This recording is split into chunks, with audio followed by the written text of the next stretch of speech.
PUBG was amazing and how it got bad. That is the title of the video that we're going to be checking out today. Now, this was made by a content creator that goes by the name of The Cursed Judge. We'll have a link to not only his channel, but the original video. Now, this is a very long video. I don't even know how long this video is going to end up being, but I might cut out bits and pieces. But again, the original will be linked down in the description. I highly recommend you guys go ahead and check it out. Breaking down, I mean, basically everything, the peaks and valleys of PUBG. Old PUBG versus new PUBG. Is PUBG dead? But first, make sure you guys leave a like on this video, subscribe to the channel if you haven't already, and I cannot wait to read all of your guys' comments on this one. So let's go ahead and jump right into it. Spacebar? No? PlayerUnknown's Battlegrounds is a battle royale shooter that released in 2017, 6 years from this video's upload. It features a 100-player battle in an increasingly shrinking play zone until one person or team is left standing. PUBG is one of the most influential games of the past 10 years, Facts. the largest reason being that it kicked off the battle royale frenzy that's led to not just every single AAA studio's take on the genre, but Fortnite, one of the most culturally dominant and successful video games of all time. Now, unlike a lot of people, I don't really have a problem with Fortnite itself, but I do have a problem with how PUBG began to be treated as Fortnite passed it in popularity. So first, let's talk about what PUBG is. PUBG is slow. Out of almost any battle royale I've seen, this game consists mainly of quiet moments. While gunfights are the actual highlights of PUBG, those are only small moments between looting, traveling, and waiting for the game to advance. While matches do run on a timer, it's only ever pressing when you're on the clear opposite of the map or near the end of the game, leaving plenty of space for silence. The game, like most shooters, doesn't have any music during the gameplay itself, leaving room for sound to be a key component in gunfights. Traveling can be slow and occasionally tedious, just watching someone else do it doesn't give you the whole experience. Your time spent traveling is focused on scanning. So I don't know if I mentioned, I haven't seen this video. Like, I'm watching it for the first time as we're reacting to it. I don't know what's gonna be coming. But I will say, based on what he's talking about, where there's a lot of there's a lot of gameplay that's slow. The climax, or, the height of the game is the gunfights, which often don't happen. I think a lot of people, it does appeals to a lot of players. The fact that you can be shot at any moment, with the height of it being the gunfights, whether that's if you're dropping hot, if you get into a gunfight at the end. And of course, the biggest thing for me and a lot of you watching this is getting to the end game, getting to that final circle, that fight where everything is on the line to get the win. I mean, there's no other game, in my opinion, in Battle Royale that has a more satisfying feeling. I've played Apex, I've played the Call of Duty games, and those games, it just doesn't hit the same as a win in PUBG.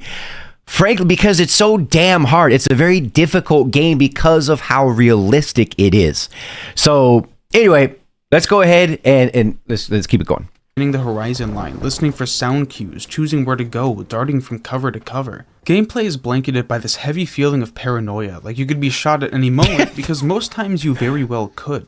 While you are constantly searching for others, so is everybody else, and a quiet moment can be suddenly ripped to shreds in an instant if you're not the first. Every game, bro. And also, guns sound fucking terrifying in this game. While danger is kind of a binary thing in this game, you're either in a gunfight or you're not, the perceived danger goes higher and higher the smaller the circle gets. Facts. You go from sprinting in empty fields without blinking to being terrified to peek your head out unnecessarily. As easy as it is to make some little video shitting on the game because you don't care about it, the tension and enjoyment of PUBG comes with truly wanting to be the last one standing. It makes every moment, quiet to loud, have a tension to it that I just don't get in most games. This is a game composed of scenes, and I like that feeling. The slow moments make the exciting ones more impactful. The stress of the exciting moments can make the boring ones even somewhat peaceful. It's swimming in the breath you take when you re-emerge from it. However, despite my enthusiasm for the game as it was, and despite the fervor for PUBG at the time of its release, the community's view began to slowly shift away from this excitement. When tracking the progression of Battlegrounds' design philosophy, the most damning view is through the design of its maps. Erangel, the first and only map present at release, is a microcosm of the way the entire game is designed. To simplify things greatly, Erangel is constructed of hot spots, medium spots, and cold spots. Despite there being 20 or so named locations, their popularity is wildly different, and not just based on something as simple as closest to the center of the map. Locations like Prison or Sosnovka Military Base were some of the hottest spots in the entire game, beating out the more traditional townscapes of Rozhok and Yasnaya Polyana despite them being accessible in almost every game. A surprising amount of variety was put into every location, with little touches that wildly affected how combat and travel would work both in and leading out of them.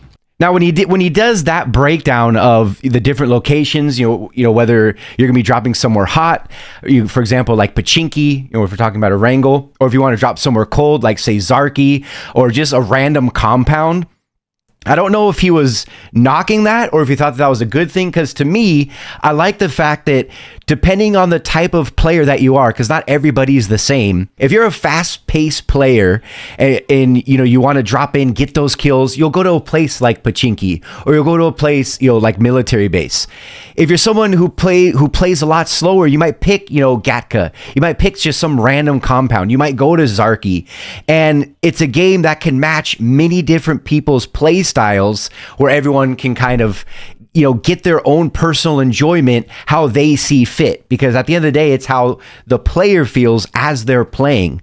So again, I don't know if he was knocking that or if he was championing that, but let's go ahead and continue. Players, me included, would also find favorite locations to reliably drop to. Mine, thanks for asking, is the shipping crates next to Georgiapol, a location I lovingly call shipping crates. Despite not being a named location, it has surprisingly good loot spread along the tops of the aforementioned crates and inside of warehouses, and is connected to a bunch of other medium-ish spots where you can hunt down players. The gunplay is also interesting, especially in third-person mode. I also love the novelty of dropping at Zarki, being the single most outsized and isolated named location in the map. I similarly like Stalber, a set of ruins on the top of a ridiculously tall mountain. The list goes on: shooting range, shelter, quarry, unmistakable locations that each person gets a unique fondness or hatred for, right. And its variety giving space for many different tastes and playstyles. But among all of these, there is one location that's different than all others. Oh. One location that's not just famous, but the place responsible for the slow death of PUBG as a video game. Let's talk about School. School is a named location in Erangel. It is near the center of the map, meaning it's almost always possible to drop to. It has dense loot spawn locations, and is very small and self-contained. All of these things combined means that it is the most consistently popular spot in the map by far. The second most popular is arguably Pachinki, but unlike School, it is an entire town, spread out enough and with enough cut-off sightlines to keep even large amounts of loot is trash, more though. Controlled and tactical combat of the game at large. School, in contrast, is a Call of Duty match. I mean, let's just tell it like it is. As much as the rest of the game's design philosophy goes directly against it, the first couple of minutes of any PUBG match at School is just a slaughter fest. And while for the best players that drop there, they can do some damage with consistency and often survive it, the vast majority of people who repeatedly drop there but wait in the lobby, jump out the plane, parachute down, and then get killed within 30 seconds. Right. And yet, simultaneously, the rush people would get for those few times where they conquered the School outdid any sort of rush people could get anywhere else in the game. It was addicting. While the rest of PUBG was measured and steady, this was nothing but dopamine, and so, for a lot of people, even the ones that left School alive, the most exciting part of the game was already over.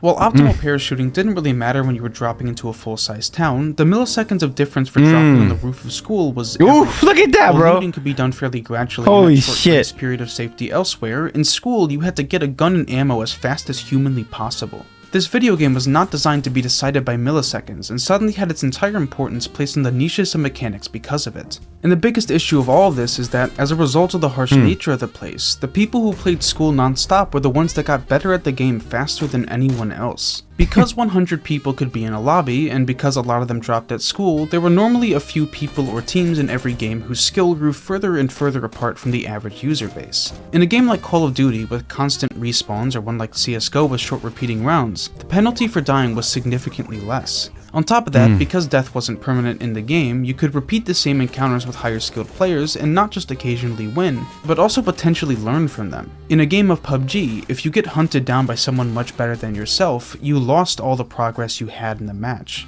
For people who invest their hopes in winning a game of PUBG, they might take passive approaches or go for tactical positioning like holding their spot where they can. The issue is, for the School bullies, winning the game became less and less important, compared to winning with as many kills as possible. And so, they naturally turned to School and brought all of their fans, culturally, with them. And as time went on, the pressure these people exerted on the community only got stronger and stronger.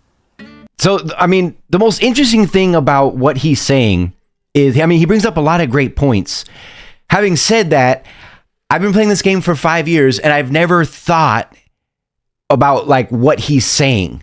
Like I've never thought, oh, everybody who's hot dropping, and if I'm the one who's not hot dropping, or if these people aren't hot dropping, then the skill gap just becomes wider and wider, and now I'm not going to be able to, keep up, with the people who are hot dropping, getting the kills and getting better at gunplay and gun sense and everything else.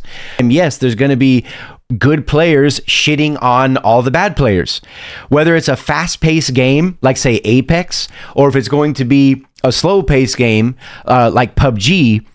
There's always going to be a skill gap, and I mean it really goes for any game out there, whether it's free to play, pay to win. There's always going to be that, and I don't think just because the people who want to hot drop are going to hot drop, and if you die, that's the price that you're going to pay. There's people who don't want to hot drop. You have that option available. So again, he makes great points, but the style of play is truly based on where you drop, and that's why it's kind of nice that there are locations that are segregated based on the type of player that you are. So let's continue. For a budding, newly popular development studio looking to keep their game fresh, Bluehole set out to release a brand new map for the game shortly after its official launch in the December of 2017. Miramar is a desert map.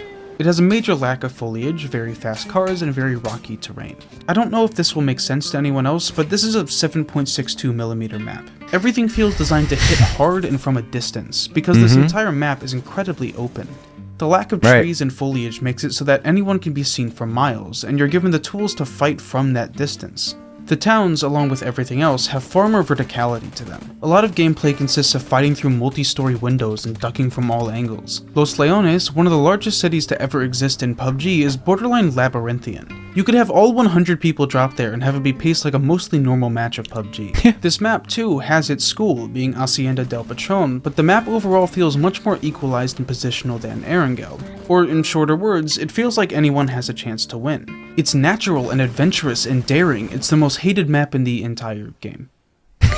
At the time it released, whether it's because people just liked Erangel more or disliked the longer distance gameplay, the map was absolutely despised and has been ever since. In my opinion though, it's because the map was new content that reinforced the original design philosophy of the game.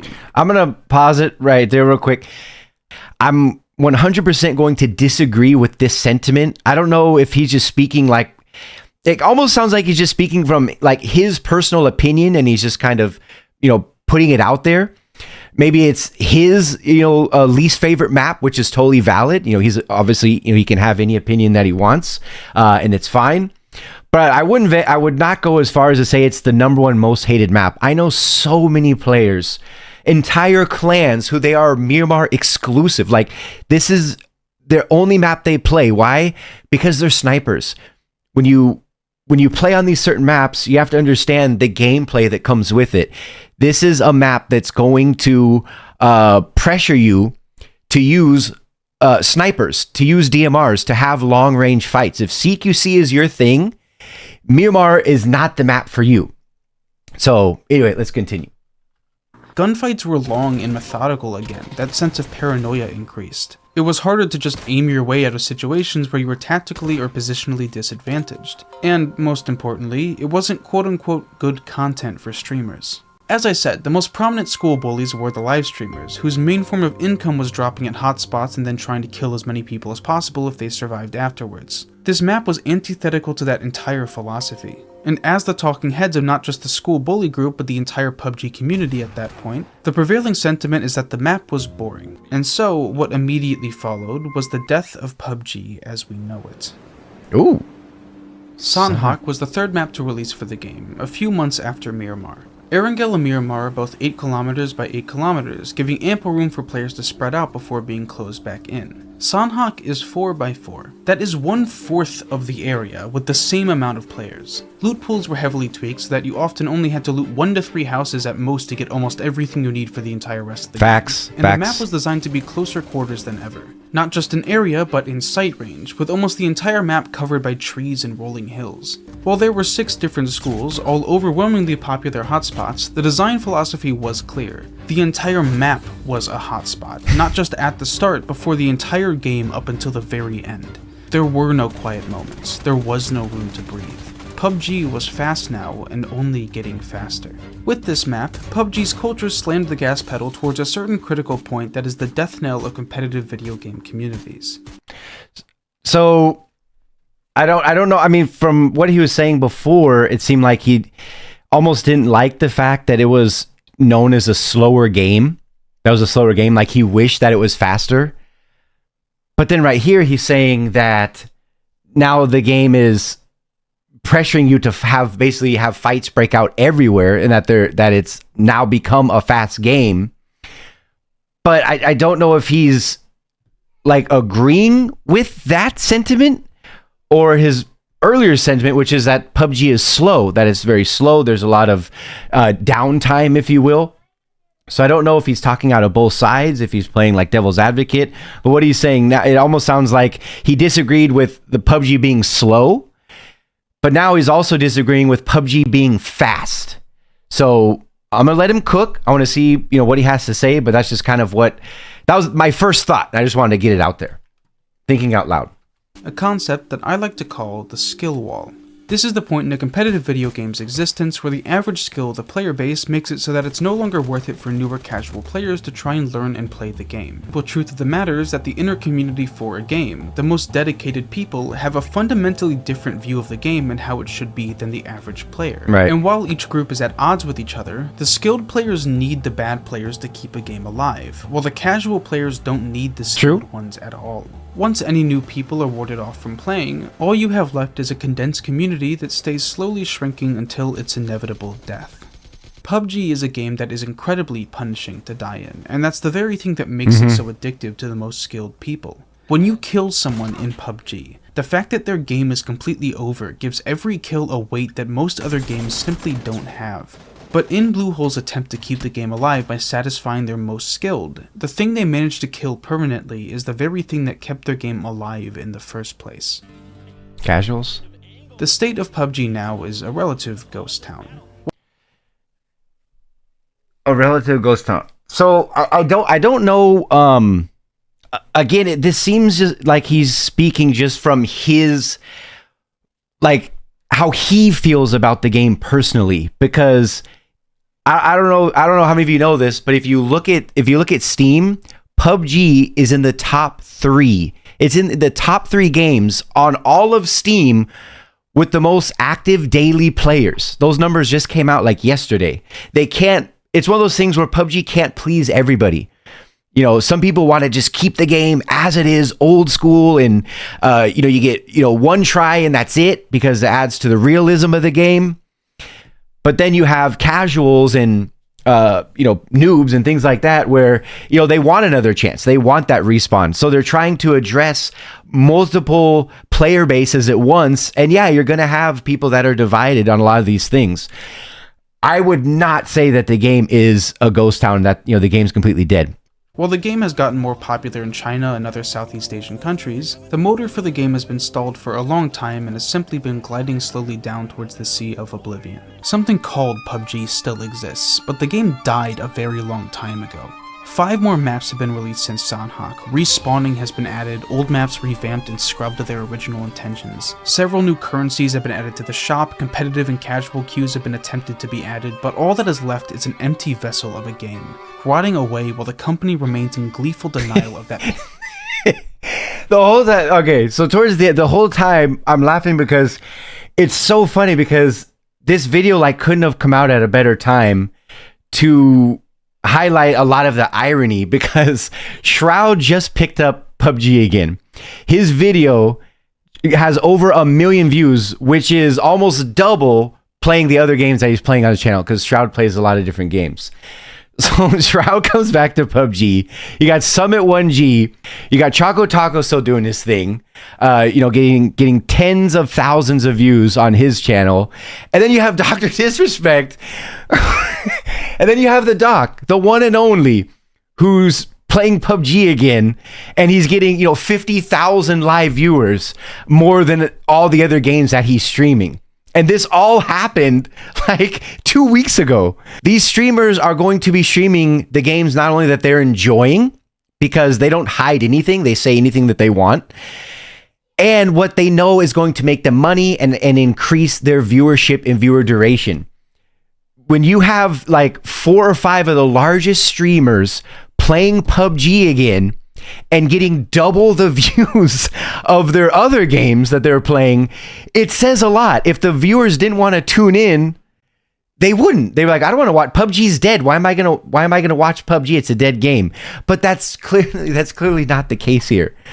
Painfully obvious fact. PUBG was dead the moment Sanhok was released. It is truly as simple as that.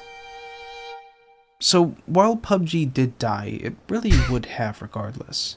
In the world we live in now, the games that survive are the ones that act like Fortnite. It just feels like PUBG is a game that released 5 years too late and then tried to act like it was 10 years ahead.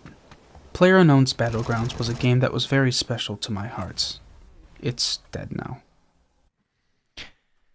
So there you have it. That's the end.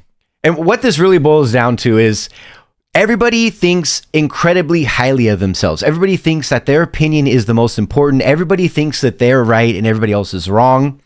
So the moment somebody stops playing a game, to them, the game is dead. That they've made the decision, to leave the game behind because of whatever reason. And all of a sudden, the game's dead. They'll stop watching videos. They'll stop watching streamers, and they pick up something else. So to them, it's gone and forgotten. Oh, that's a dead game. But that doesn't mean that the other millions of people that are still playing it, that are still downloading it every single day, that are playing it, are going to have those same opinions. Everybody's starting life at different stages. And it's a great example with video games as well. People are going through different transitions in life, just as they go through different transitions in games. So the opinion that one person has about a game being dead is not going to match the opinion that someone else has. So anyway, hopefully you guys enjoyed this video. Much love. Big shout out to what the fuck is his name? The cursed judge with this video. Again, if you want to watch the original video in its entirety, link down below. Holy shit, that was a long ass